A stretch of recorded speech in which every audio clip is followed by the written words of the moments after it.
Hey guys, it's Robin, and I'm here to talk to you about a super happy-go-lucky topic: preventing childhood sexual abuse. Oh wait, that's not super happy-go-lucky, and nobody wants to talk about that. Nobody wants to talk about childhood sexual abuse because it's sad and it's icky. But we have to talk about it. This is a conversation that when it is not had, the problem gets worse. I was talking to an acquaintance recently and she said, "Oh, I don't even want to think about this. I'm so sad that we even have to have this conversation." You know what? I am too. I don't like to have to make this video, but this is a conversation that when we don't talk about it, the problem gets worse.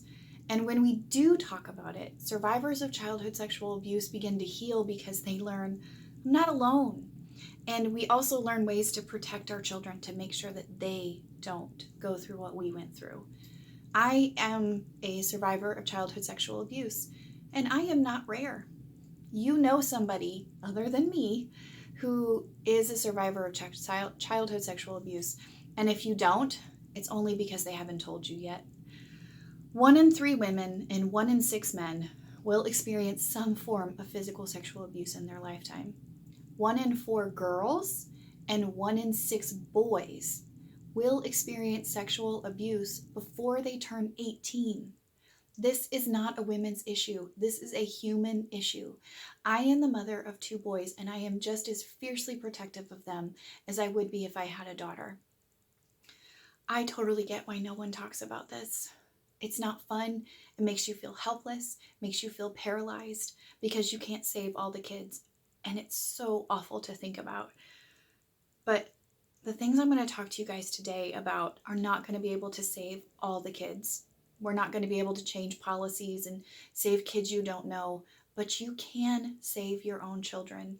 I believe that if a responsible adult knew what I'm about to teach you or had taught me what I'm about to teach you, I would have either not been sexually abused or I would have known what was happening and I could have told someone and started on the road to healing 20 years earlier than I actually did. My husband and I recently attended the Caring Well conference in Dallas, Texas. It is a Southern Baptist coalition of over 500 churches coming together to talk about how we care well for victims of sexual abuse and just abuse in general. We talked about how you respond and how you react to an allegation, how we support survivors healing, and how we prevent it from happening again. And the whole time I was at the conference, I just kept thinking, finally, someone else is talking about this. They're talking about things that I have been saying and thinking since I became a mother. And when I say since I became a mother, it's because when you have children, it makes you fight for your own healing, to become whole for them in ways that you never did before. And it makes you want to protect them from what happened to you. The most validating and helpful breakout session at the conference was protecting your children's ministry. And it was so helpful for me because I just kept thinking, I do this. I do this with my kids. I have these conversations with my kids. I am not paranoid.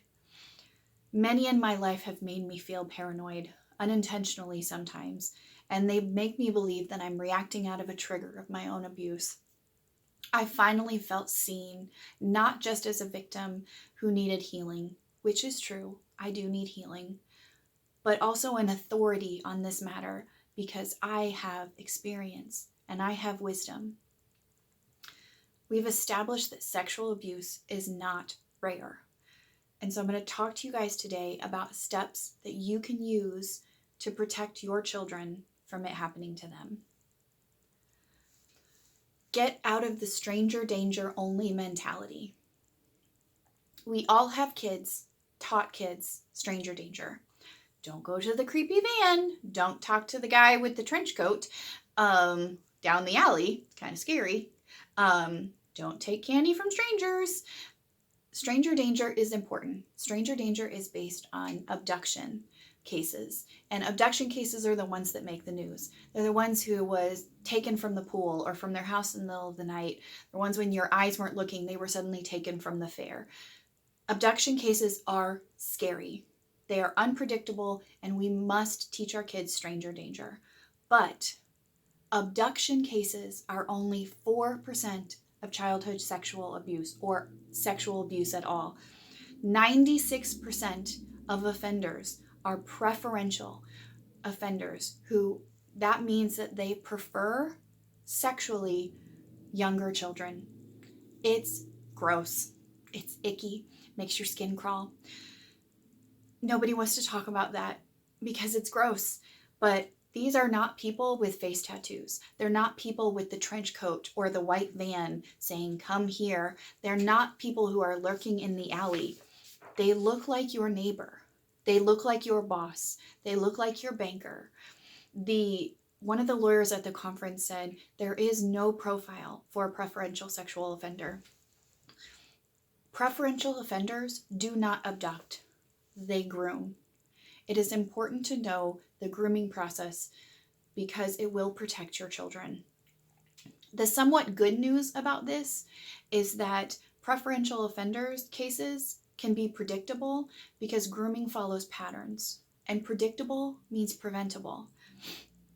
And stranger danger is going to protect you from abduction cases, but it's not going to protect you from the grooming process. If you're only teaching your kids stranger danger, you're leaving them open to 96% of sexual predators. Now, today, I'm mostly going to focus on how you as a parent can be safe from the grooming process and how you can also teach your children to protect themselves from the grooming process. I believe that there are age-appropriate ways to teach our children about the grooming process that are not scary or graphic in any way. My kids have never learned the word grooming. I don't show them scary pictures of sexual predators, but I do teach them in different ways about grooming process.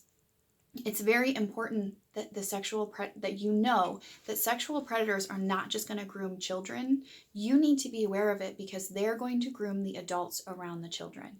The grooming process is all about earning trust and gaining access to children. The lawyer at the conference said, grooming the gatekeeper. You are your child's great gatekeeper. They are going to look like somebody who is trustworthy. They're going to look like somebody who's taking a special interest in your child. They're going to be somebody who mentors your child. They're going to be somebody who grooms you. This brings me to my next point. We have to stop letting defensiveness blind us.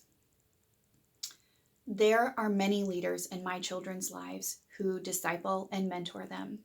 I am eternally grateful for the time that they spend with my children, bringing them up to be great, godly young men. But I'm also very thankful that these leaders are wise and secure enough to know that the safety policies that I put in place and the safety policies that my church puts in place are there to protect them as well as my children. They don't get offended by policies that go beyond the mere background checks. Background checks are great. We need to be doing them. But only 10% of sexual predators ever come in contact with law enforcement. So 90% of sexual predators will pass a background check.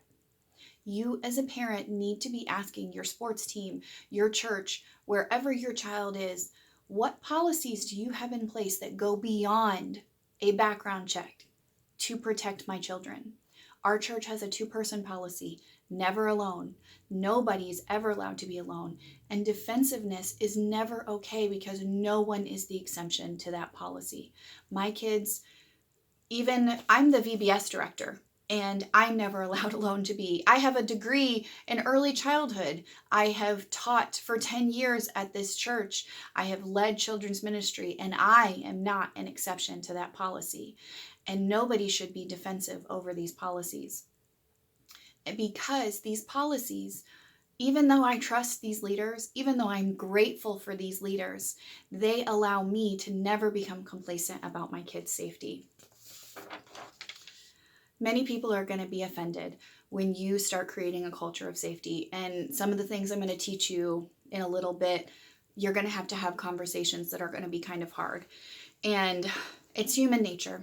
Even my own husband was defensive at the beginning because I was very hypervigilant when my boys were first born, and he has a degree in youth ministry.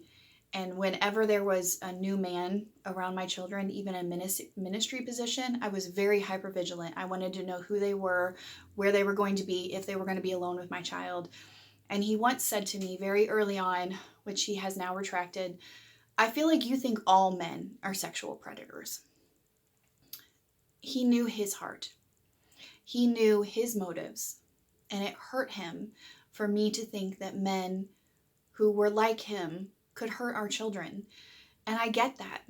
And I took that internally and I felt, well, maybe I am paranoid. But I knew that young boys were just as much at risk as girls. I knew that my own abuser had abused a young boy. I never became less vigilant about my children, but I did become less vocal because I was afraid, oh no, I'm being paranoid. I wasn't vocal because I didn't want to be viewed as the broken victim who just couldn't trust. But there is some truth in the fact that I did have trust issues. Every victim is going to have that. And I did need to learn how to trust again. But alongside my unhealthy trust issues, I also had healthy wisdom. I had experience. I was no longer ignorant or naive. And I'm going to be vocal about it now. I do not believe that all men are sexual predators. But it is ignorant and dangerous to believe that no men are sexual predators. 90% of sexual predators and sexual abusers are men. I am also vigilant around women who are new leaders around my kids, and I want to make sure there are safety policies in place. But we have to stop being willfully ignorant and recognize that we live in a fallen, broken world. There are evil people who seek to harm us and our children. And just because you are not one of them doesn't mean they aren't out there. If you are a Christian, you have no excuse for defensiveness about vigilance because you know that we live in a world with an enemy who has no scruples. You know that we have a sin nature. You know that this is a fallen world. But either way, your hurt feelings about my vigilance are not as important as the safety of my children. We have to stop letting defensiveness and willful ignorance blind us to what is happening. So my next point is how to empower your kids to protect themselves. Now, these are super important, and I've scared you guys because you needed to be a little scared. But the good news is that the grooming process is predictable because it does follow a pattern, and we can teach our kids how to protect themselves. Now, I've got this awesome book. The light is so God Made All of Me by Justin Holcomb and his wife, Lindsay. This is an amazing book, and I was actually very blessed to meet Justin at the conference. And I was so excited. He was in the Protecting Children's Ministry breakout session. And I remember the first time I read this book, I remember feeling so validated because I have been teaching my kids the concepts of this book, but they're all in one place that I didn't even know existed. I was so excited. This is not graphic. This is not sad. It is useful for toddlers, for preschoolers. I have read it with my 12-year-olds, and they learned something new, even though I have been teaching the concepts in here. There's no one too old. There's no one too young for this. Your older kids may roll their eyes a little bit at the picture book, but trust me, there are important things inside of it. In the back of the book, it even has resources for the parent that's worth the price of the book.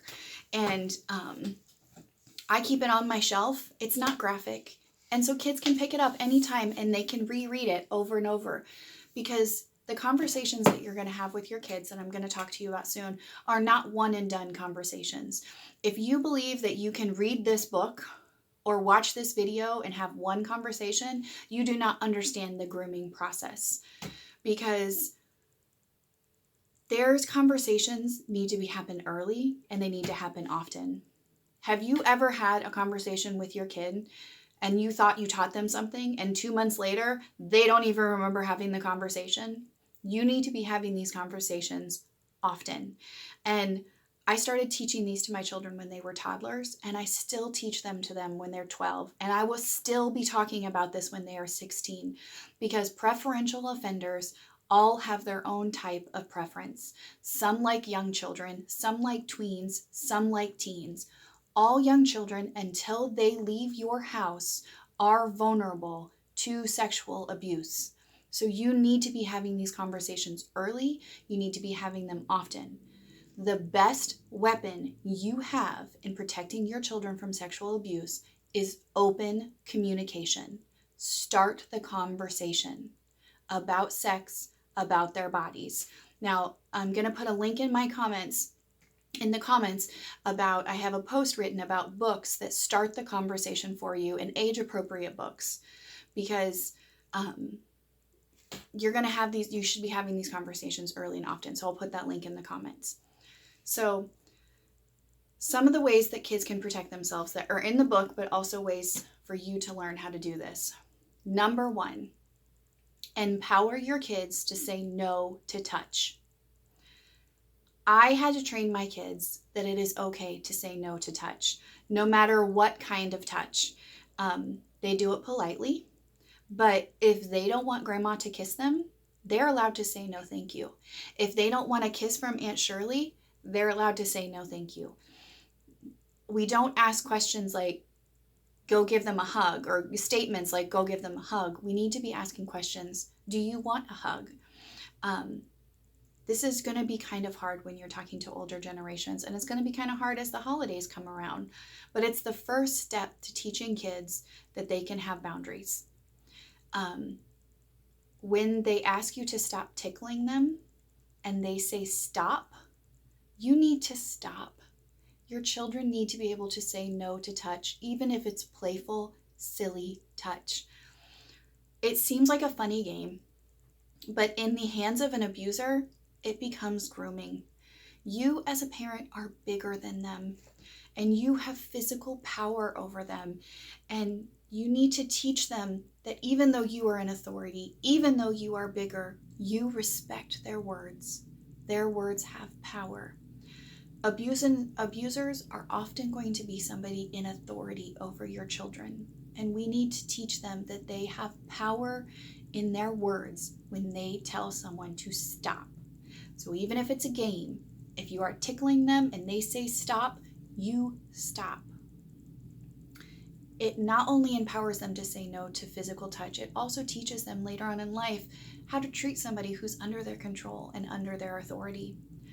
Being able to say no to touch is important because grooming often begins with innocent touches on the shoulders, on the back. It starts with tickling, it starts with wrestling, or too long of hugs. The abuser is going to say things like, you need to learn how to let people hug you, or I love you, why don't you let me show you? The abuser begins with these seemingly innocent touches that make the child seem slightly uncomfortable because they want to see if the child is going to say no in the small things that make them uncomfortable. So the grooming process starts with small touches, appropriate touches that turn into inappropriate touches. So please teach your kids that they can say no to touch. The next thing is okay touch versus not okay touch. Now, in the book, God Made All of Me, Justin talks about touch, and he talks about okay touch versus not okay touch, like with a doctor. And I'm sure many of you have actually heard the popular term good touch, bad touch, and we teach our kids what's good touch, bad touch. I'm going to tell you why I hate that phrase and why I really love Justin's term of okay touch versus not okay touch. I hate the term good touch, bad touch. I'm going to tell you why. As a survivor of childhood sexual abuse, I hate the term bad touch because it feels good to kids. Bad touch feels good. Their mind and their emotions feel unsafe. It feels wrong. They feel scared and uncomfortable, but their bodies cannot help instinctually feeling good. Something can feel wrong and physically feel good at the same time. Abusers use this rationalization for their behavior because they believe that they're doing something good for the child. And they when you use the word good touch and bad touch, then the child feels ashamed because they felt good when something bad was happening to them. This adds to the instinctual shame that every survivor will have surrounding childhood sexual abuse or even adult sexual abuse, thinking that it was somehow your fault. And a child who has never been spoken to about okay touch versus not okay touch is not going to know what's happening. Sexual abuse wakes up a person's sexuality way before it's supposed to, way before they have the framework for understanding the hormones that come with puberty and the sexual feelings that will come later. I actually recovered my own memories of childhood sexual abuse during a training in college for early childhood on how to spot sexual abuse in young children. Children do not have a framework for the feelings that go through their body when they are touched sexually. So one of the ways that you can spot it is they're going to start exhibiting adult-like sexual behaviors or language or knowledge with their peers, trying to figure out these feelings that their body is too young to have. Good touch is not, we can't call it bad touch because it feels good, and that's very confusing to a young child who does not understand okay touch versus not okay touch. I also think that the term bad touch adds a layer of shame to sex in our culture. And it closes communication with your kids. Your biggest weapon in protecting your kids is open communication about sexual feelings. Sex is not shameful, and touch is not shameful, and we don't want to teach our kids that when they get married, sexual touch is bad touch. And many parents spend years telling their kids that sexual touch is bad touch, and then when they get to be teenagers, those same parents are very confused that their children feel embarrassed and shamed about talking about sex with them. You've been telling them that it's bad. And I don't want to teach my kids that sexual touch is bad. I want them to know that it's going to be for their husband or their wife, but it's not okay for anyone to touch them in those private areas before they get married. So what do we say? We say okay touch versus not okay touch. We say inappropriate or inappropriate for older kids. Or we say it's okay for your doctor to touch you during a physical of your body. It is not okay for your doctor to touch you outside of the office or when it's not a physical of that part of the body. It is okay for your sports coach to give you a high five. It is not okay for your coach to touch you secretly. Touches are never secret. If it is a secret touch, it is not okay. So that brings me to my next way to empower kids, is teaching them secret versus surprise. When my children were old enough to speak, we started talking about good secret, bad secret. And good secrets were surprises, like gifts and parties and cards, because they were super bad at keeping surprises about what they had bought Daddy for Christmas.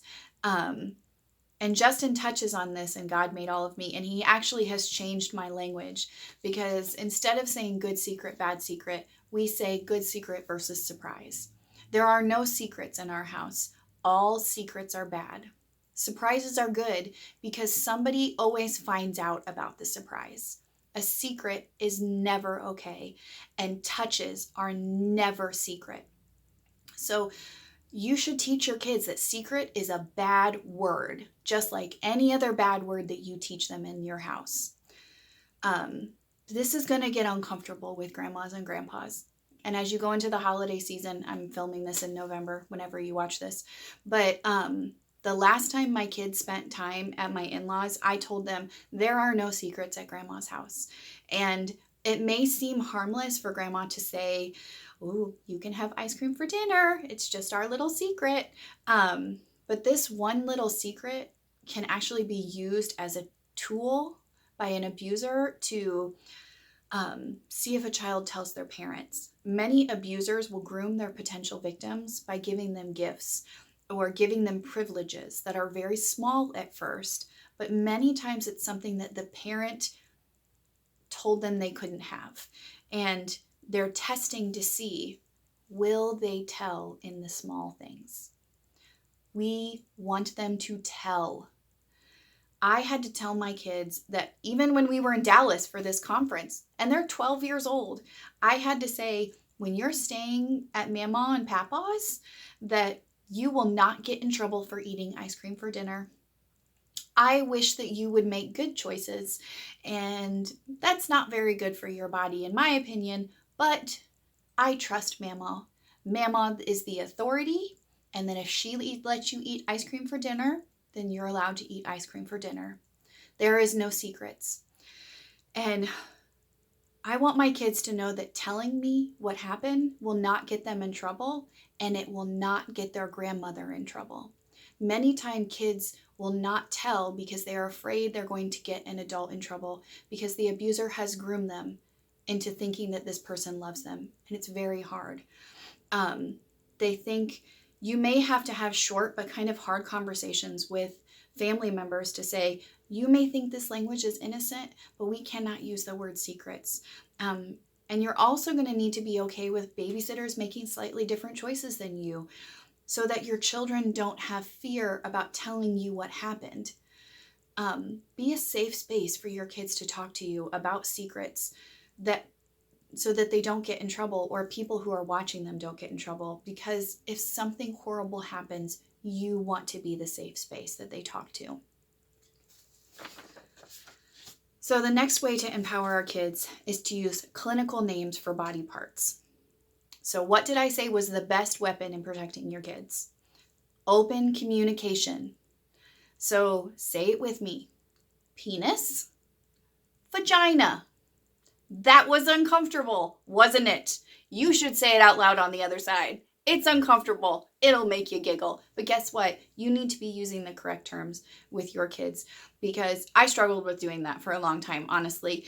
And in God Made All of Me, he uses the correct names, but he also introduces a great concept called the bathing suit area, and which is all your private areas. And then he goes along and says, this is your penis, this is your vagina, these are your breasts, these are your bathing suit areas. They are not shameful, they are just private. And nicknames for private parts make the private parts either shameful, something we don't talk about, or they make them toys, something to be played with. And we want our kids not to be shamed of their private parts, because that shame can be used by an abuser if something happens for them to not speak up. Using the correct terms is going to help you discuss what's okay and what's not okay to be touching with their private parts. Before engaging in sexual touch, we also talk to my kids about it's not okay for you to also see anybody else's private parts, to see anybody else's penis, to see anybody else's vagina, because those are their private parts. An abuser may, in the grooming process, start by showing his body or her body or showing softcore pornography, because again, they're testing, will they tell? So nicknames also create shame around sex, just like bad touch. I hate that term because it makes sex seem shameful. And one of the biggest hurdles that most survivors of childhood sexual abuse, myself included, is attaching shame to sex. It has taken me years of counseling and a very patient and understanding husband and an even greater God to heal from the intimacy issues that I've experienced as being a childhood sexual abuse survivor. And I'm still working on it. But the point is, in Justin's title, is that God made all of me, including my private parts, including my bathing suit area. And it is good. It's just private. It's nothing to be ashamed of. Don't talk about this with shame, because that adds layers of shame to child sexual abuse. Once they're in older elementary, in 5th or 6th grade, you're going to start talking to them about why God gave them a penis and a vagina, because you're going to start talking about reproduction. It's not a conversation you're going to have with preschoolers, of course. You should still be talking about, secret versus surprise, okay touch versus not okay touch.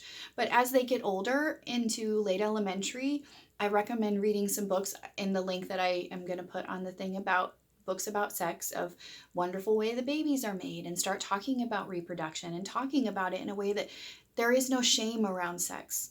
As kids become teenagers and begin going through puberty, you're going to start having more conversations about how sex is not just for reproduction.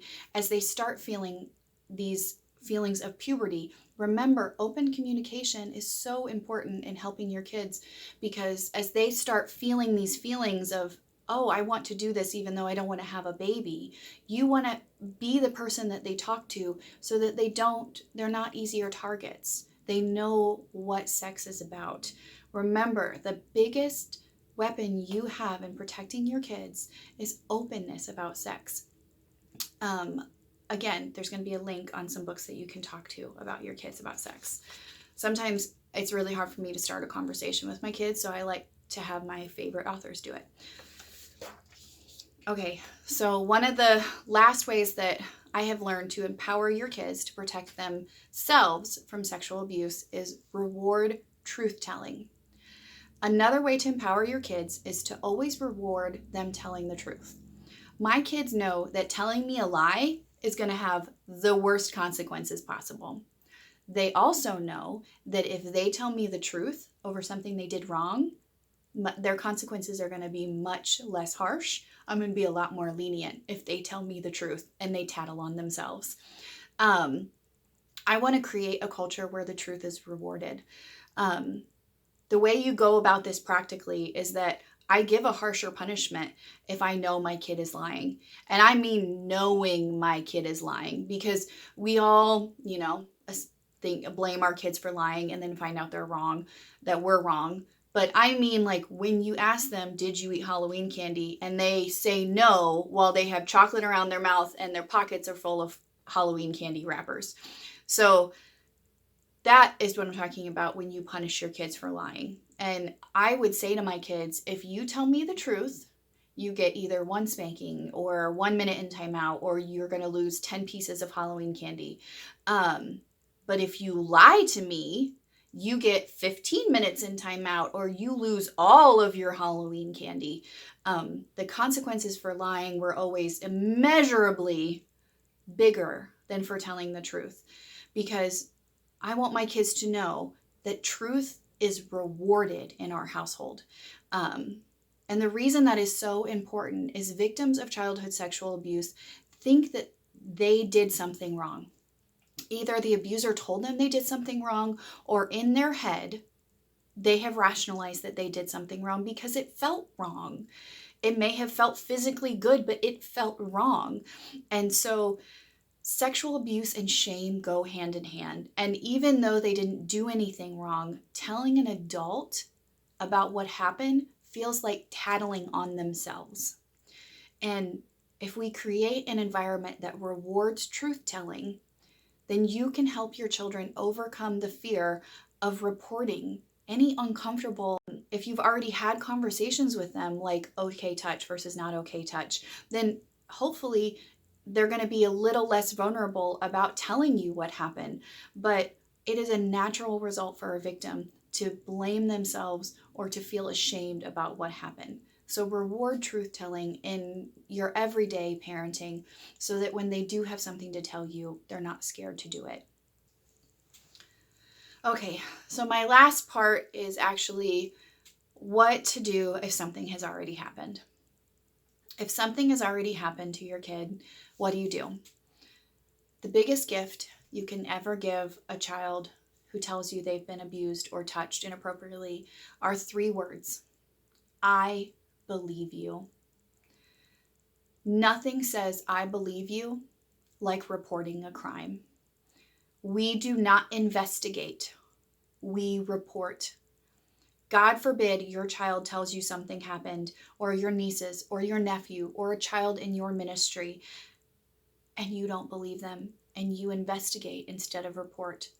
Predators are banking on you not believing the victim because they have groomed the adults around them to believe that there's no way that person could do that. I just can't believe it. The Bible is very clear in Romans 13 that we are to submit to the law of the land, and sexual abuse is a crime. It is not an inside civil matter that should be happening inside your church or inside your family that you should be figuring out yourself. It is a crime. There are systems in place. And my husband worked in foster care for 10 years. He's worked inside those systems. And they're the law of the land. We have to submit to them. And when we need to report, we don't investigate.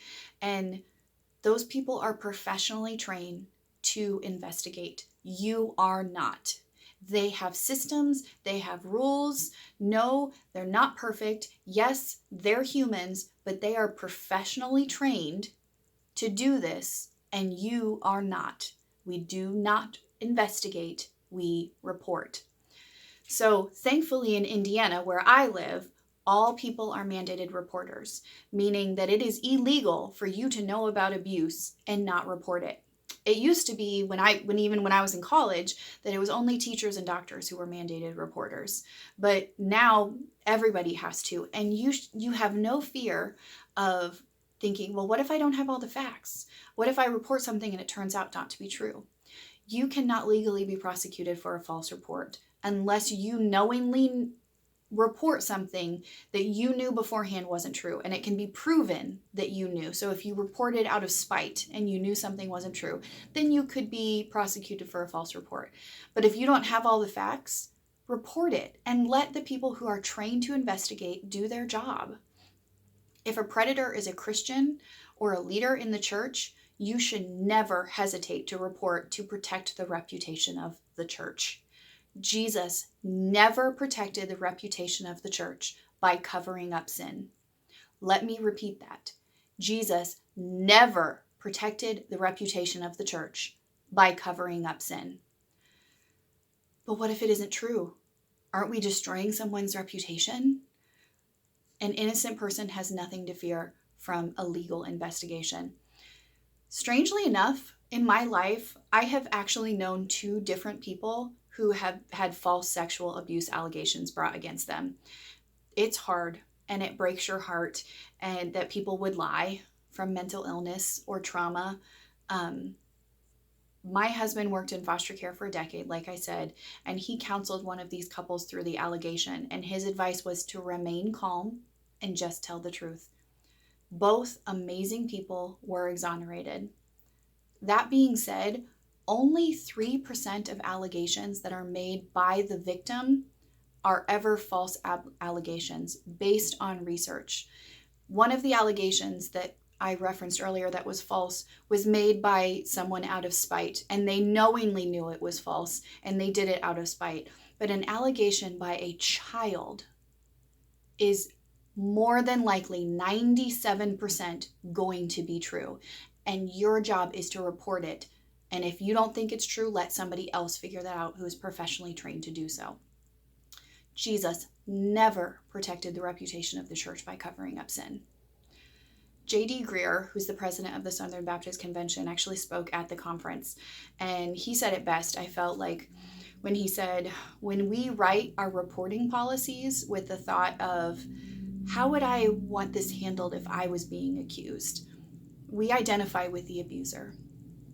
We need to think with the victim first and report and say, how would I want this handled if it was my son or my daughter who had been abused? If you guys need to know, comment below and I can help you find ways to report in your state.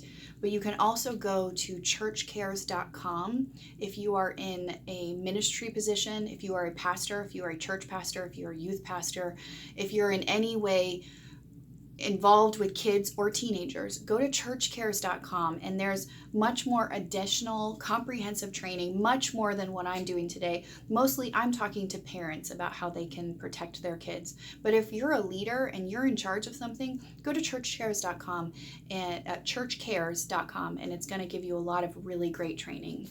So I hope this video has been helpful to you guys. I'm going to ask you to subscribe to my channel, because I want this out there. I want this information out there. I want people to know how to protect their kids, to not be willfully ignorant, to really understand that this is not rare. So if you subscribe to the channel and share the video, that would be super helpful. And I really appreciate if any of you are childhood sexual abuse survivors. I love you. I'm praying for you. You're awesome. You're not paranoid. You have wisdom. You are worthwhile. And you can protect children from it happening to them.